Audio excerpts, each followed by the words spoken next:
Merry Christmas. Welcome to the Mind Your Movies podcast, our top five Christmas movies episode. That's right. We've got it's Christmas. It's literally Christmas Day when if you're watching this on release day. So if you celebrate Christmas, I hope it's going great. I hope you opened up some things from Santa or whatever. And I hope that it's going well. But you're probably Yeah, thinking, what are you going to watch tonight?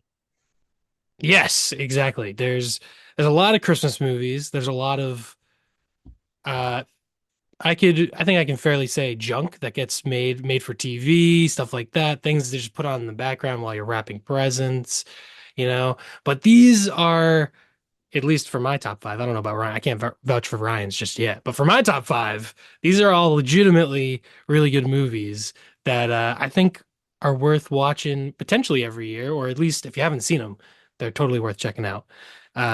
So yeah, I've got about maybe one that people could quibble with whether it's a Christmas movie or not, but I think included it anyway. Interesting, interesting. Um, yeah, I think here's the thing. I just picked out a bunch of movies that I watch every year or kind of every other year or something. Like these are like recurring. Like I've seen all these movies probably too many times. So I figure, you know what? Spread the cheer, these are things that you can get addicted to probably. Interesting. See, mine are actually no, I don't watch them every year, but I'm not the Oh. kind of person that watches the same movies every year. I feel like I don't Mm. know. I feel like I need a Yeah, little more time to space it out. right. See, I feel like there's something I don't know if it's nostalgia or just like it's like a comfort movie. It's like Yeah, Christmas Day, I'm gonna throw on my number five or something, right? So I get that. That makes sense. All right. I mean, do you want to start? You want me to start?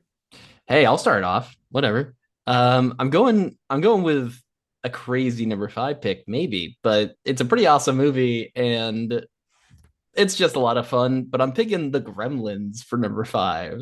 Nice. Gremlins. That was one of my honorable mentions. There we go. Hell yeah. Yep. This is 1984, written by Chris Columbus, who has done many other things that who knows, whatever, blah, blah, blah. Maybe we'll get mentioned. We'll see. But and Definitely a Chris Columbus movie getting mentioned for me. oh yeah, nice. It's my number Um five, actually. and and Spielberg was the executive producer. If anyone's never seen this, the idea is just that this kind of uh off on his luck inventor kind of gifts his son a an animal for Christmas, maybe kind of an animal thing. And there's a lot of rules that come with this, and you can't mess up these rules, or you end up with a gremlin. That's kind of the premise here. So it's pretty awesome. It's pretty wacky. It's pretty fun. Lots of really awesome puppetry and special effects, and just a ton of just glorious Christmas time shenanigans and chaos. Yes, this is kind of a nice melding of like there's some horror, but it's also still it's set at Christmas, and it's family friendly, but it's a little bit spooky, but it's still funny. It's directed by Joe Dante, so that's the vibe a little bit. So yeah, Gremlins is an enjoyable movie. Uh, I get that. So this is one that you watch like regularly. Yeah, I love the Gremlins. Um, and it has a sequel, so if you really like it, you can watch the sequel. It's not. I don't think the sequel's even Christmassy, but the sequel is No. better than I expected. So Yeah, the I sequel's don't like a watch that one a lot. weird it's like a weird like parody, like satire of like capitalism and corporate structure. It's kind of weird. And it's very Yeah, like they break the fourth wall a lot. It's pretty different from the first one, from what I de- remember. it definitely is. Yeah.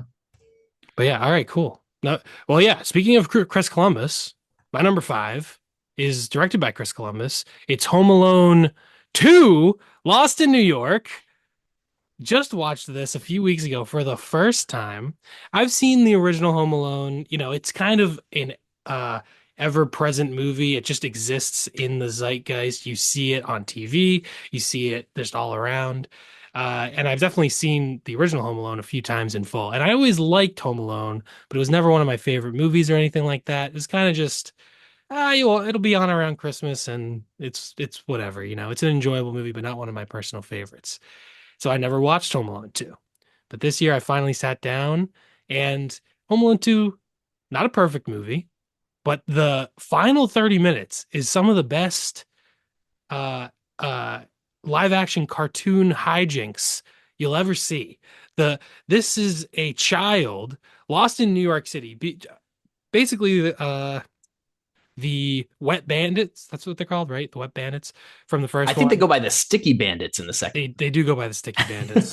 Yeah. And they're in New York. Kevin gets lost in New York. Kevin is these two adult men are trying to murder a little child and they're chasing him around and he basically tries to murder them back. And this is like the third act of the movie. I'm not going to try to spoil it, but there's so much ridiculous hijinks.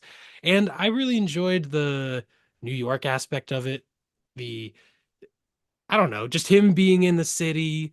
There's a lot more to do rather than him being stuck in the house. The interaction at he's going to a hotel.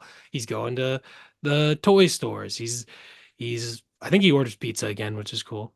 There's a lot of callbacks to the original. Um, but just a very enjoyable movie. And I think most of it is kind of like the first Home Alone, where I'm like, okay, this is enjoyable, but not nothing that knocks my socks off. But that third act did, in fact, my socks were knocked across the room. I was laughing, I was cackling, and I had a great time. So I think this will be in the rotation for years to come. So Home Alone 2, Lost in New York, that's my number five. Nice. This movie's awesome. The cartoony aspect is amazing. Um, but I'm more of a fan of the first, if I'm gonna be honest.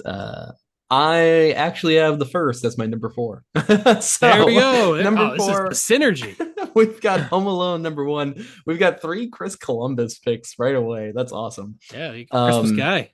yeah. Yeah. I mean, I feel like I almost didn't pick Home Alone because I feel like there's almost nothing to say about it because it's so iconic. It's like it's so attached to the like Christmas time zeitgeist in America that um it's hard to say anything that people probably don't already know. But with that being said, I watched this every like I can't remember the last year that I didn't watch Home Alone specifically. Like, this one is one. It's not even really in the rotation. It's just there every year. Whether it's on the background or if it's foreground stuff, it's just an amazing movie. And like for I think anyone that maybe doesn't like it, like I don't know, give it another try because I feel like it's just crazy how good it is. I feel like it has a lot of hype. It's like it's very attached to culture right now and everything, and just has been for a long time. But there's a reason. I love it. It's so good. Watch it. It's so good. Um There you go. I just liked the amped up yeah. aspect of Home Alone too. But Yeah. yeah, I don't know. Maybe I do take Home Alone for granted a little bit. I don't think it's a bad movie. I just kind of like I don't know. For whatever reason, it just never fully connected with me. Yeah. Well, I do think you're also right. Like one and two are very different movies in the way where one is much more like it's hard to say grounded in reality. I mean, but it is, It's right? not Yeah, I think maybe that's part of the thing with one is that it's a little bit in between Right. reality and fantasy, whereas two I feel like goes further into fantasy, which I just enjoy. Whereas the first one, it's like kind of trying to be realistic, but then also this kid, like all the traps in the house and the hijinks are a little bit silly. I just like that they went sillier in the second one. Yeah, I can appreciate that. I will say this year, first time I've watched now every Home Alone movie. I did that to myself this year. And uh I'm just gonna say, dear God, Shane, I hope that neither of us have any of the rest of these movies on our list because they go downhill real fucking fast. Yeah, I've never seen three or four or if there's any others. I don't know. There's two more after that. Yep. Jeez. Yep. Okay. There's three, But four, and then there's Holiday Heist, and then Home Sweet Home Alone, which is the new Disney one. oh wow. Okay. Yep. Yeah. So I've only seen the Macaulay Culkin That's once. all. That's all you should see. But yeah, I know number three has Scarlett Johansson in it and when she was a Yeah. kid, right? Yeah. It might be her like first or one of her very early movies. Yeah. Which is kind of Pretty cool. cool. But Yeah, pretty cool.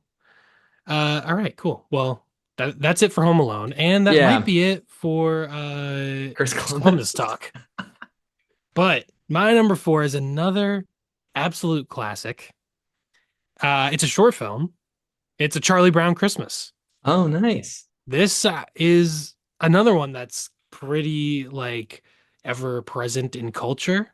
And the dancing scene is iconic. Dancing scene's been going off on the internet. People have been dancing as like the characters in Charlie Brown, but like in real life, and they'll like put it to the music and they'll dance to it. It's pretty funny. You guys can find, I'm sure there's all sorts of TikTok and Instagram reel compilations and stuff. I don't have TikTok, but I'll go on Instagram reels every once in a while and I see them. The music is great. Dancing. Really good. Really enjoyable. Uh just classic Charlie Brown stuff. Charlie Brown just being like the most depressed child of all time. Great. Love it. And then it I love that this movie, it's only 25 minutes long, super like watchable. This is one that it's like, oh, you could just throw this on every year, Yeah, easy peasy. Um, and it is like, I guess technically it's a TV special, right? So yeah, I don't know if I'm stretching the boundaries of what qualifies, but it's my list. It goes on. And I love that it appreciates the actual meaning of Christmas and rejects the core, the consumerist capitalistic venture that Christmas has become. Uh, really, well, since the movie came out. The movie came out in 1965, so that's 60 years ago, and ever since then, it's just become more and more commercialized and more about buying as many things as possible and buy all this junk that you don't need and forget about any of the actual core reasons to celebrate Christmas. So this is a good, like, wholesome family friendly movie, get people to actually, uh, you know, appreciate Christmas rather than just trying to buy the next big thing. So good message. Also very funny. yeah, Uh, and yeah, I like the little tree too. yeah. It's a little And tree. again, doesn't matter, right? It doesn't matter if you have a little tiny tree that's a little, a Yeah. Charlie Brown tree, or if you have like, whatever, who cares, right? It's all about the meaning of it, not the materialistic stuff.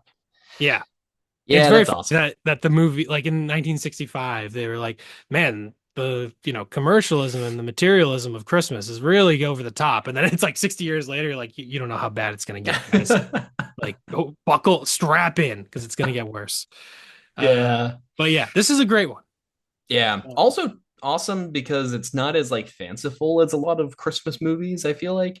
Oh yeah, Um, it's nice to have a little more kind of reality, but also not like you're throwing bricks at people and stuff. It's like it's just a nice message about, relatively real stuff, which is cool. oh yeah, yeah. It for something that's so family friendly, it has like pretty actual deep themes and stuff like that. So yeah, and I mean, it's a cartoon. It's funny because Home Alone 2 is live action and it feels more cartoony than this. This Right, is, exactly. yeah. But anyway, great movie. My number four, Charlie Brown Christmas, directed by Bill Nice. Melendez. So shout out to him. He directed a lot of the Charlie Brown like TV specials, I think. Nice. Well, I'm at number three now. My number three is also a TV special. I feel like a lot of these TV specials get uh just kind of like absorbed, right? Like I think people just latch. Some of them are just really cool, right? And I'm a big fan of the stop motion ones. The Rankin Bass production company is pretty awesome. So, the one I picked here is Rudolph the Red-Nosed Reindeer because Nice. it's iconic, it's awesome. The stop motion's really, really great. Um, it's cute, it's funny, it's yeah, I mean, it's also just a nice classic tale. It's relatively short. I think it's like 50 minutes or something like that. So it's another one where it's not like you're investing, 2 hours like Home Alone or something like that every time. And honestly, like I just every time I watch this, I'm just continuously just so amazed by how it looks, right? Like it's almost not even about the Christmas aspects for me on this one anymore. It's just that it's such a good, well put together stop motion movie. Um, and I'm kind of a sucker for that. But also, it's Rudolph. It's the story of Rudolph. It's a nice Christmas thing, you know. Um, Santa Claus is coming to town, and Frosty the Snowman, other like Rankin Bass stuff. I also like quite a bit, but I think this one's maybe the most warm-hearted for me. Yeah, nice. This is another one that is classic. Yeah. Yeah, it's I see what you're actually saying. the longest running continuous or longest continuously running TV special, or Christmas TV special or something like that, maybe. But yeah, they premiered every year since 1964. Wow. Yeah, That's staying power. That's crazy. pretty Cool. cool. Yeah, classic. Classic. Uh I guess we'll move on to my number three, which is also animated. It's a movie that we covered on the show, Tokyo Godfathers. We covered this last year around Christmas. Directed by Satoshi Kon. Yeah, this is a great movie. It follows three homeless people in Tokyo who find a baby in the dumpster, and they go on a journey. They try to find its parents, and we learn about all the characters, and just a beautiful movie. Again, really gets to the core of like the themes of Christmas, you know. And Satoshi Kon is just this is a little different than what you expect from him. It's a lot more grounded in reality. But yeah, just great characters, great story, very enjoyable. So yeah, would would highly recommend this. It's Tokyo Godfathers. It's great. I feel like it's a little bit underrated. I don't know. I feel like it should be more of a Christmas classic, but maybe just because it's, I don't know. Generally, Americans don't like watching foreign movies, so maybe that's just the reason. But I feel like for our generation, I feel like anime is such a huge thing that this should be like a classic for anyone that's like under 40. I don't know. Yeah, yeah. I mean, this is awesome. Yeah, I also love this movie. I didn't put it on my list, but it was an awesome one to watch and cover last year. And if anyone wants a full breakdown, I think that was an episode we only did that, right? Yeah, it was It was one like of our our half Christmas. episodes. Yeah. I can check what the episode number was. But yeah, we Yeah. covered it on episode 6.5. Wow, that's a long Real time early. ago. Yeah, real Holy early. cow. Yeah, right now we're doing episode 33.5. 33 So, and a half. Wow. Yeah, yeah. we've done a lot of these. That's cool. Yeah, pretty cool. Got a whole backlog people can check out. But yeah. Yeah. So it was early. So if the episode sucks a little bit, give us a Yeah. little bit of grace, a little bit of Christmas Yeah. If you think we're bad now, you wait yeah. until you watch one If from you think last year. this sucks, wait until you go back to last year. Uh, nice. Yeah, great movie. My number two is not animated, but it is puppets. It's Uh, puppets, okay. this is the Muppets Christmas Carol, Oh. directed by the son of Jim Henson, the creator of the Muppets, Brian Henson, and based on A Christmas Carol. It stars uh, uh, pretty iconically Michael Caine as the human character, and every other character. He's Scrooge, and every other character is a Muppet, and it's amazing. He like famously said something along the lines of like when he was offered the role, he said something like, "If I take the role, I'm gonna do it, but I'll pretend like something like pretending very much that like everything is real, everyone's a human, and it's a very real, serious thing." And his performance is so indicative of that that it's really amazing. It shows one just how amazing of an actor he is, obviously, but also um, it's just really cute. It's really fun. It's a really great interpretation of this story that I think a lot of people know, obviously, but if you're looking for an interesting adaptation of it, this is my favorite one by far.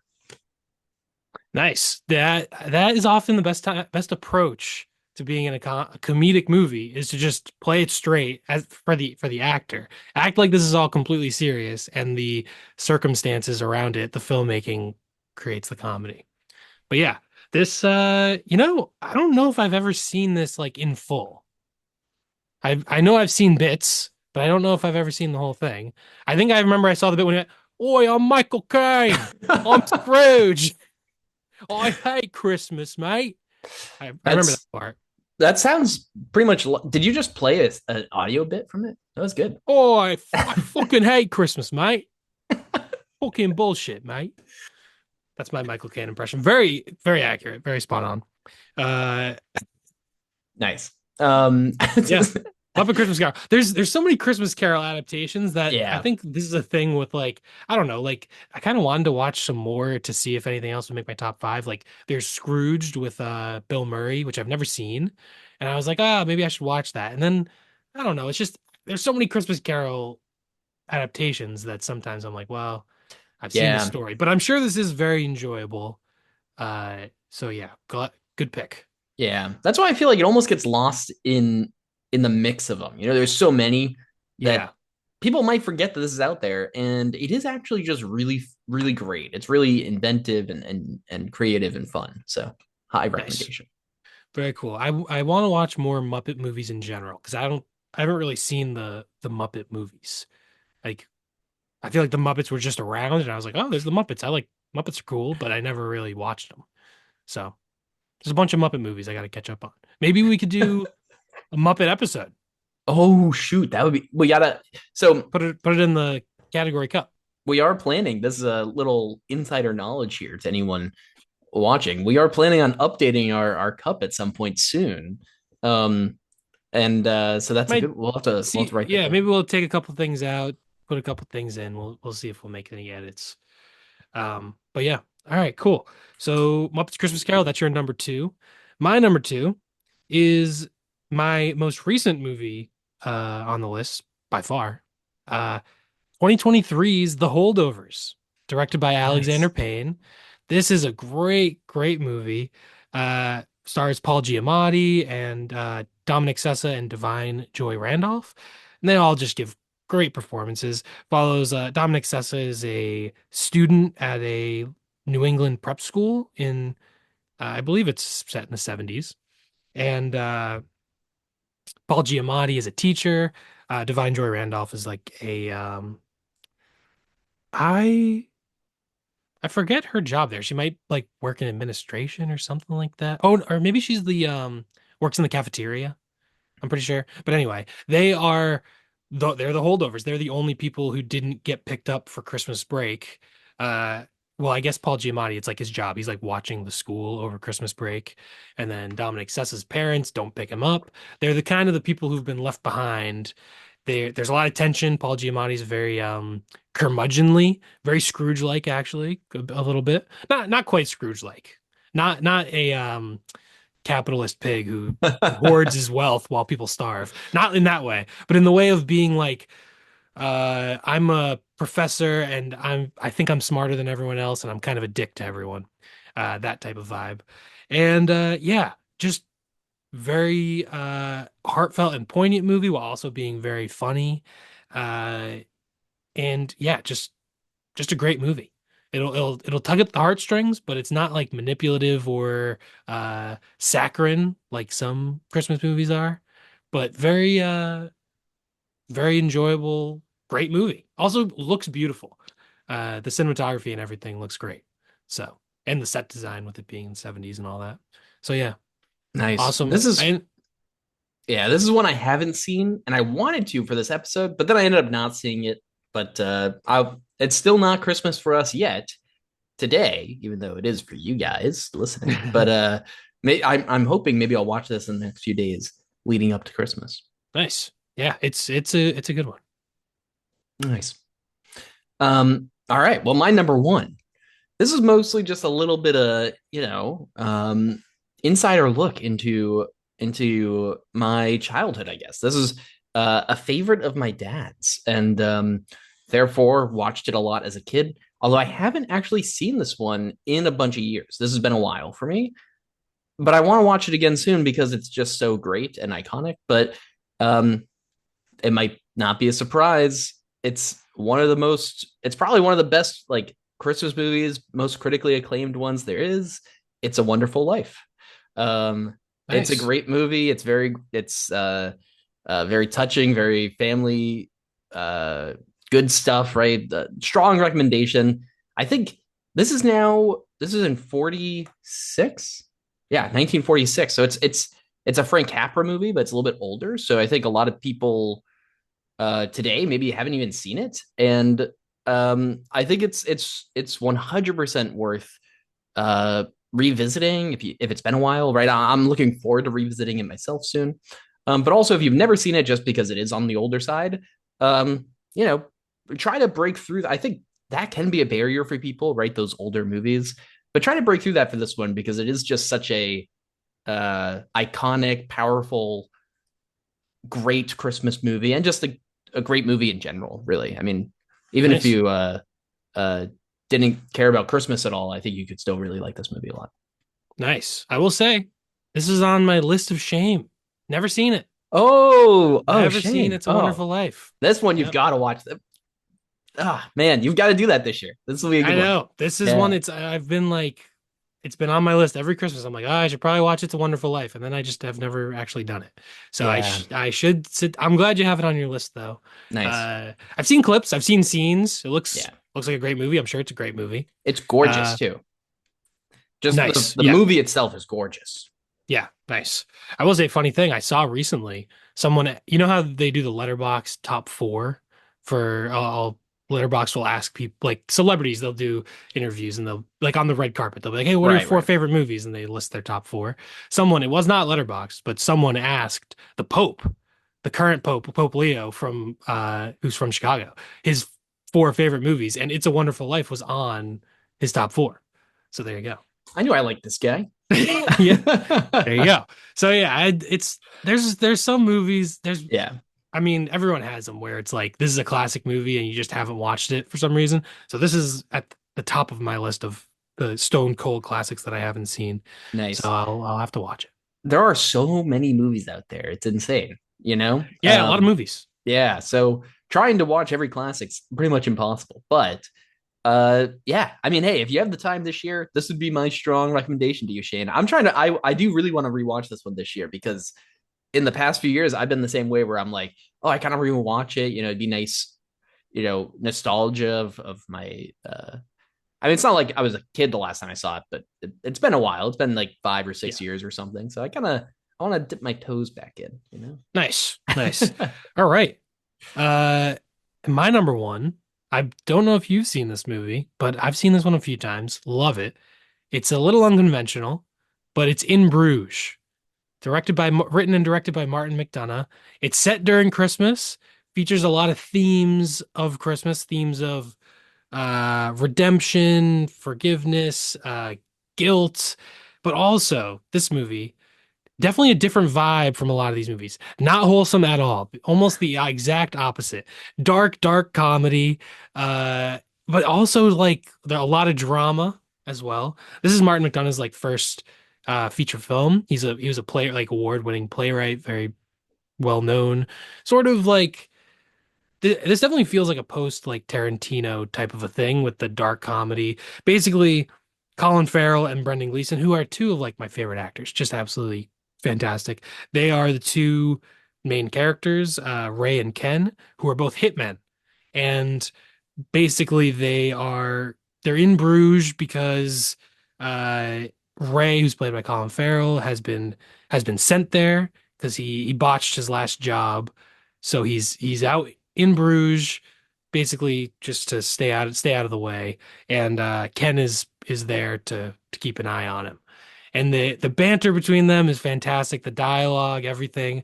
Uh just an incredible movie. Super rewatchable. Uh yeah, I guess that's that. I just love this movie.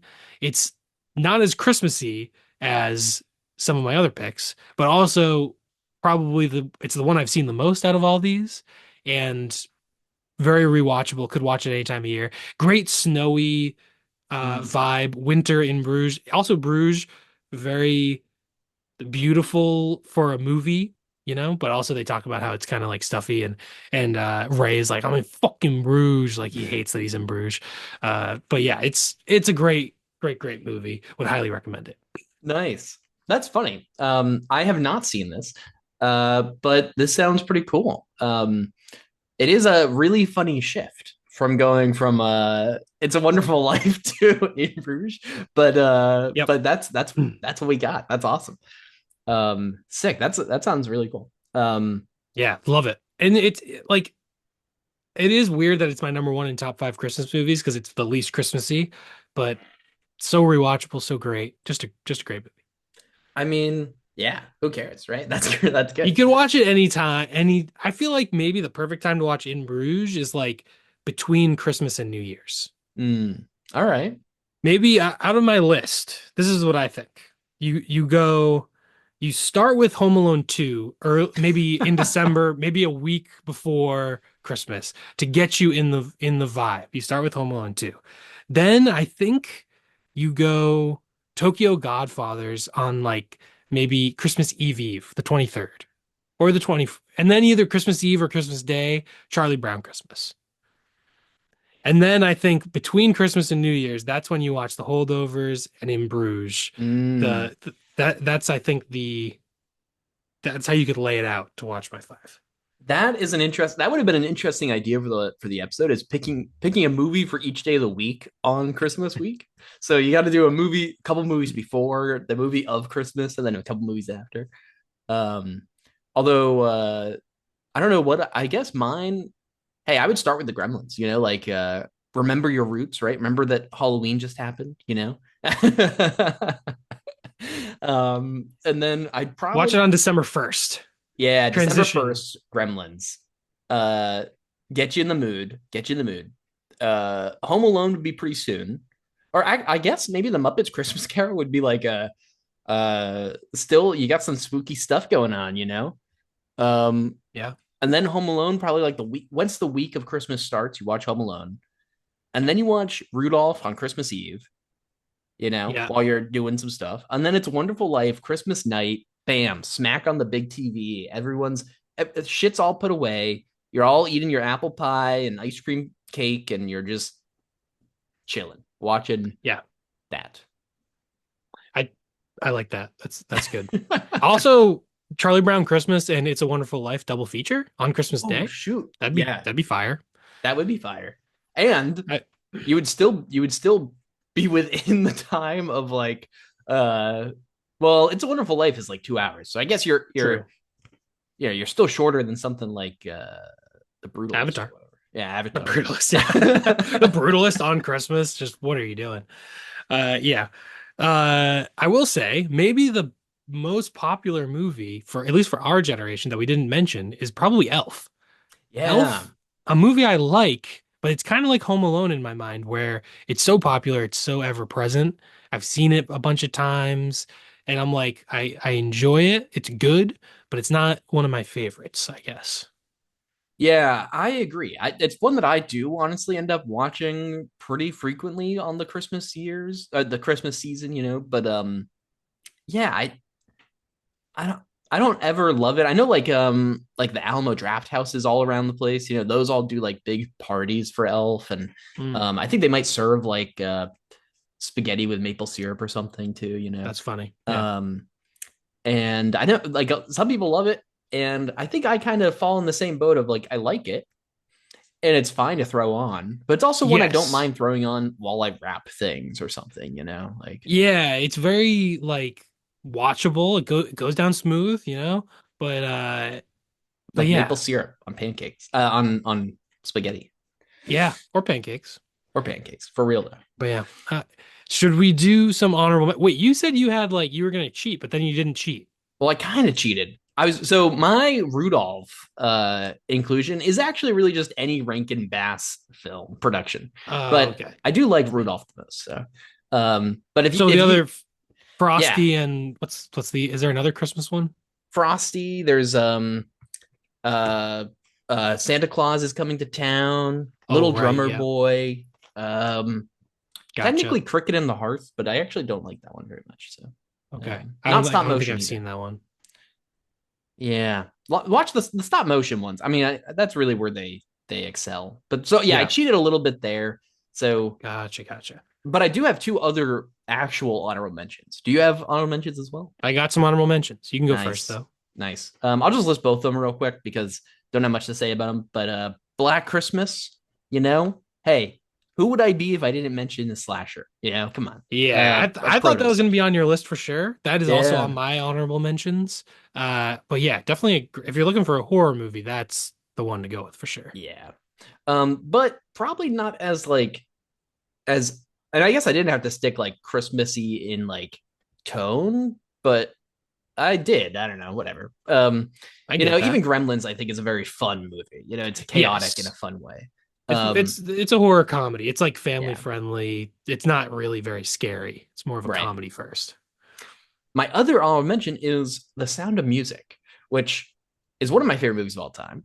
But yeah, I guess it doesn't really count as a Christmas movie. It it like is always showing, at least as a kid, it was like always showing at Christmas time. Like I remember on cable, it'd always be playing on Christmas time. So I've kind of always assumed it as a Christmas movie, even though I didn't actually watch it as a kid. This isn't like one that I watched as a kid when it premiered or showed on, but I knew it was like always on around Christmas time. Mhm. But I only watched it for the first time a couple years ago, and I love it. But it's not a Christmas movie. But I think it kind of lives in like the Christmas uh I don't know. I think people can associate it with Christmas time, Interesting. I guess. I don't associate it with Christmas time, but also that's another one that I haven't seen. Like It's a Wonderful Life. Oh, I know. Another one. That's another one of my big blind spots. Never seen The Sound of Music.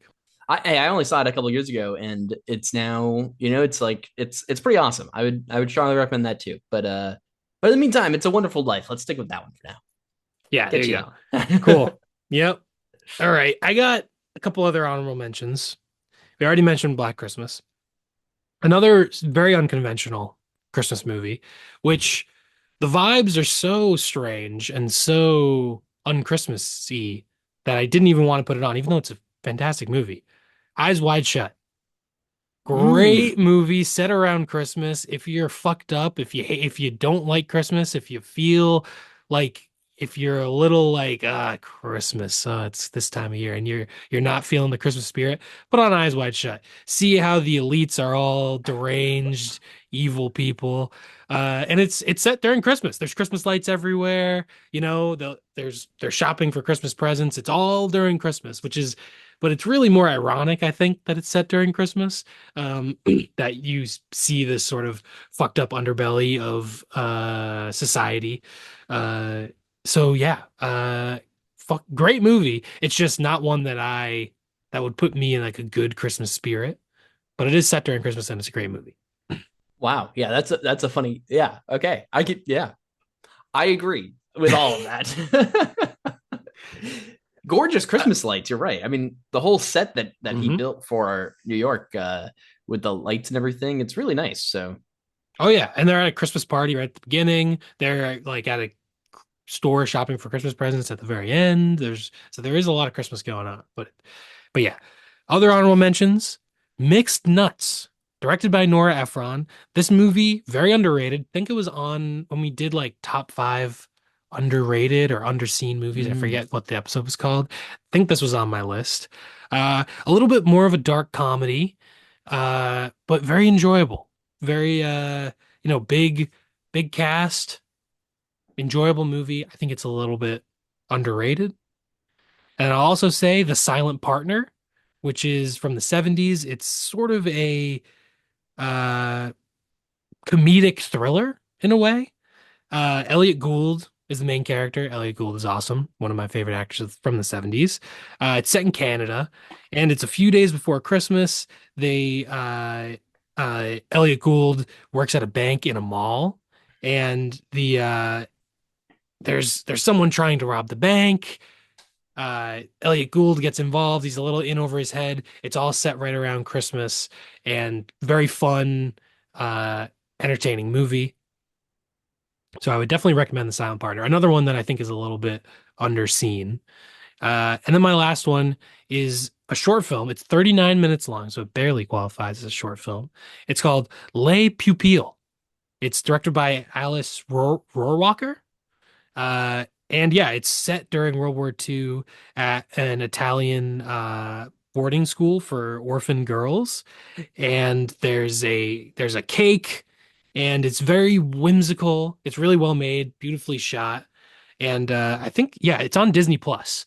So if it's a really nice Christmas movie, definitely worth watching. So yeah, those are my honorable mentions. All very good movies. Nice. I actually thought of one more I'll mention. Sorry, not to steal the thunder at the end, but No, I which is Better Watch Out, which I watched a few years ago.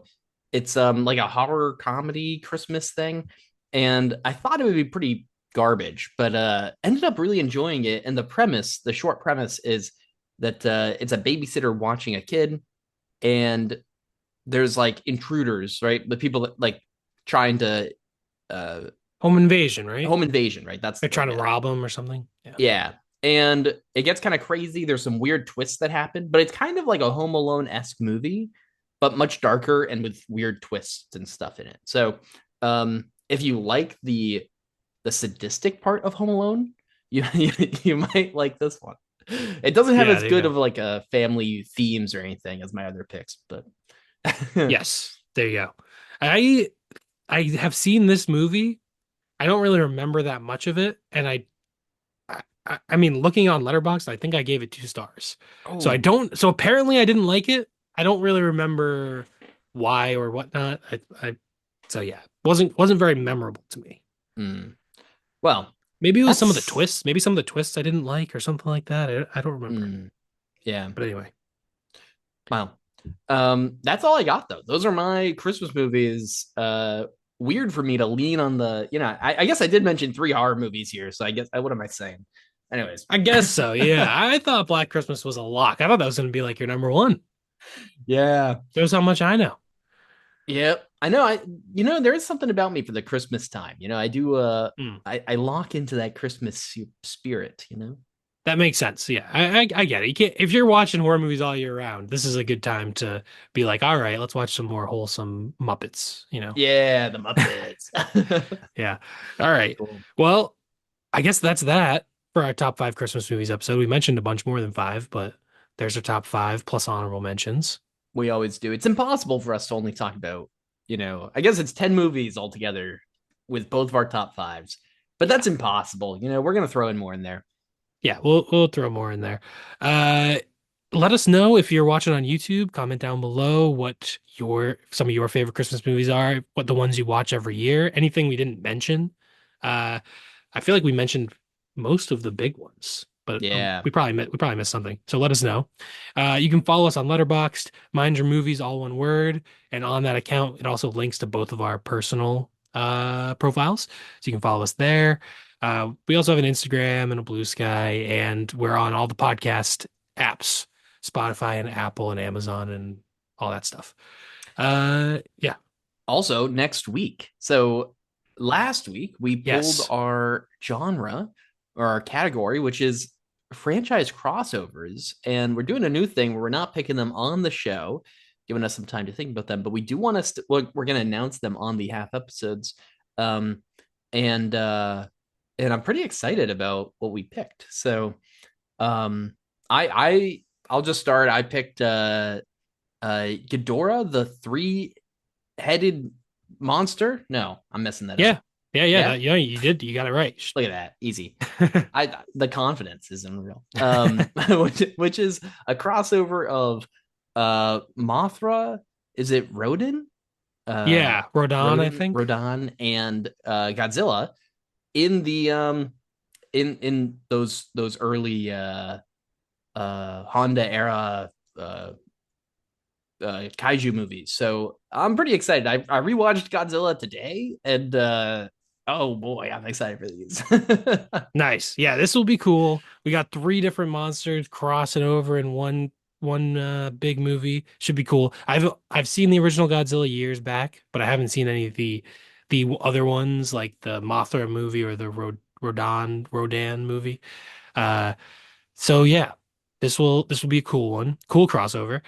And I picked The Monster Squad from 1987, directed by Fred Dekker, written by Shane Black. Yeah, this is like Count Dracula, Frankenstein, the Wolfman, the Mummy, all the Universal monsters, and it's sort of an 80s postmodern horror comedy approach to it, I believe. I've actually never seen it. These are both movies that neither of us have ever seen, actually. So that'll be fun. Yeah, so those are our two movies. Ghidorah, the three-headed monster, and the Monster Squad. So the episode is Ghidorah, the three-headed monster squad. Works perfect. I like the idea of the Ghidorah monster with the three heads, but each head is just like two of the Universal monsters just scratched Yeah. together. Yeah, it's got Frankenstein on one of the heads. Yeah. Pretty Uh, cool. Yeah, I think it'll be a fun episode. There were a lot of ways to go with franchise crossover, but I don't know. Weirdly, I feel like it was a little bit slim pickings. I don't know. yeah, yeah. It's weird because I mean, first thing that comes to my mind is the Freddy versus Jason and Alien versus Predator, and I kind of don't want to do those on the show. I feel like um, I've seen them both. Well, I've seen Freddy versus Jason relatively recently, and it's been a bit for AVP, I guess, but I don't know if I really like. They're fine. Yeah, there's might not be that much to talk about in Yeah. them. I don't know. And then there's all sorts of others. I mean, like Avengers count. Like, there's so much stuff that counts for these that it's almost hard to like actually decide what counts really because like does it have to be things from separate IPs or just different franchise? Like Iron Man's a franchise and Captain America's a franchise. So yeah, Civil War, Avengers or whatever. I don't know. But Yeah, right. so we had a lot of discussion about our picks and I'm really happy with what we came up with. So Yeah, I think it'll be a fun episode. Kind of two different approaches to it. Pretty different movies, different eras and everything, different countries, a lot. So it'll be cool. Yeah, so that'll be next episode. And episode after that, maybe we're gonna figure out what to do. We don't know yet, but we'll figure it out. So yeah, follow us on YouTube and the podcast apps to stay updated when we have a new episode. And I guess that's that. Merry Christmas, and don't forget to mind your movies.